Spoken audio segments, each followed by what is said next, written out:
नमस्कार दोस्तों। क्या आप भी कभी स्टेज पर बोलते वक्त घबराए हैं? या फिर आप चाहते हैं कि जब आप बोलें तो लोग मंत्रमुग्ध होकर सुने? तो ये वीडियो सिर्फ आपके लिए है, क्योंकि आज हम बात करने जा रहे हैं एक ऐसी किताब की जिसने लाखों लोगों को स्टेज पर बोलने का आत्मविश्वास दिया है। The art of public speaking, जिसे लिखा है दुनिया के महान मोटिवेशनल लेखक डेल कार्नेगी ने। तो चलिए दोस्तों, बिना समय गंवाए जानते हैं पब्लिक स्पीकिंग की वो कला जो आपकी जिंदगी को बदल सकती है। पब्लिक स्पीकिंग क्या है? पब्लिक स्पीकिंग मतलब सिर्फ माइक पकड़कर बोलना नहीं है। ये एक कला है जिसमें आप अपने विचारों को प्रभावशाली तरीके से सामने रखते हैं, ताकि लोग आपकी बात न सिर्फ सुने बल्कि उसे याद भी रखें। जब आप एक अच्छे पब्लिक स्पीकर बनते हैं तो आपके अंदर आत्मविश्वास, नेतृत्व क्षमता और प्रभावशाली व्यक्तित्व अपने आप आ जाता है। पब्लिक स्पीकिंग का मकसद क्या है? इसका सबसे बड़ा उद्देश्य है लोगों को प्रभावित करना और उन्हें प्रेरित करना। आप किसी को कोई आइडिया समझाना चाहते हैं, अपने प्रोडक्ट को बेचना चाहते हैं, या फिर किसी ग्रुप को मोटिवेट करना चाहते हैं, इन सब के लिए पब्लिक स्पीकिंग जरूरी है। डर को कैसे हराएं? बहुत से लोग बोलते समय नर्वस हो जाते हैं।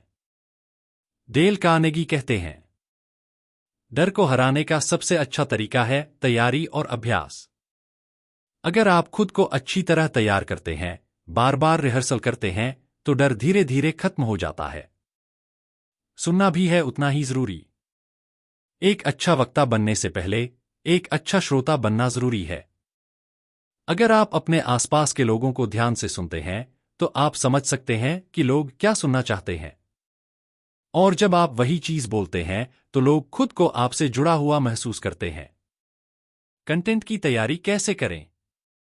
डेल कार्नेगी कहते हैं, जो आप खुद महसूस करते हैं वही प्रभावशाली तरीके से बोल सकते हैं। इसलिए ऐसी बातों पर बोलिए जिन्हें आप समझते हैं, जिनसे आप खुद जुड़े हैं और जिन्हें आप पैशन से कह सकते हैं।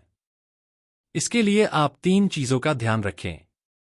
मेन आइडिया क्या है, सपोर्टिंग एग्जाम्पल्स क्या है, और कंक्लूजन क्या होगा। बॉडी लैंग्वेज का असर। पब्लिक स्पीकिंग सिर्फ आवाज से नहीं होती, आपका बॉडी लैंग्वेज भी बहुत मायने रखता है।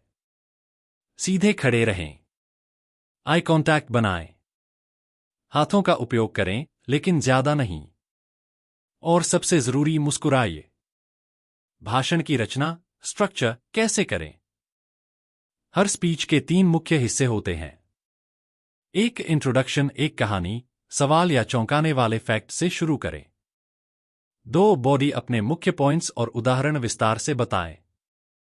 3 कंक्लूजन, एक मजबूत संदेश या कॉल टू एक्शन के साथ खत्म करें।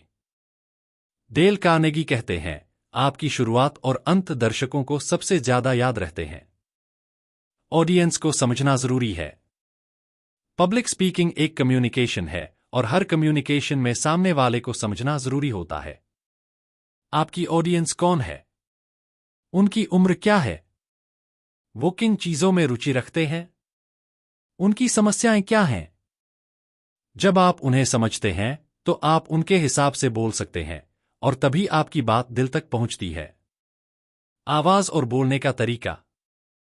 पब्लिक स्पीकिंग में आपकी आवाज बहुत मायने रखती है। आवाज में उतार चढ़ाव हो, शब्दों को स्पष्ट बोलें, रफ्तार न ज्यादा तेज हो न बहुत धीमी, जरूरत के मुताबिक पॉज, रुकाव भी लें। ये सारी बातें आपकी स्पीच को प्रभावशाली बनाती हैं। अभ्यास और फीडबैक। डेल कार्नेगी कहते हैं, practice isn't the thing you do once you are good, it's the thing you do that makes you good.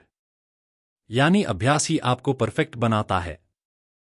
अपने भाषण का बार बार अभ्यास करें, उसे रिकॉर्ड करें और दूसरों से फीडबैक लें।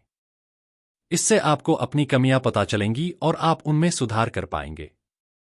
आत्मविश्वास कैसे बढ़ाए? कॉन्फिडेंस तब आता है जब आप अपने विषय को अच्छी तरह जानते हैं, आपने अच्छा अभ्यास किया है और आपने खुद पर भरोसा करना सीख लिया है। डेल कार्नेगी कहते हैं, अपना डर छुपाओ नहीं, बल्कि उसे समझो और हर बार थोड़ा बेहतर बनो। क्लोजिंग उत्साह के साथ।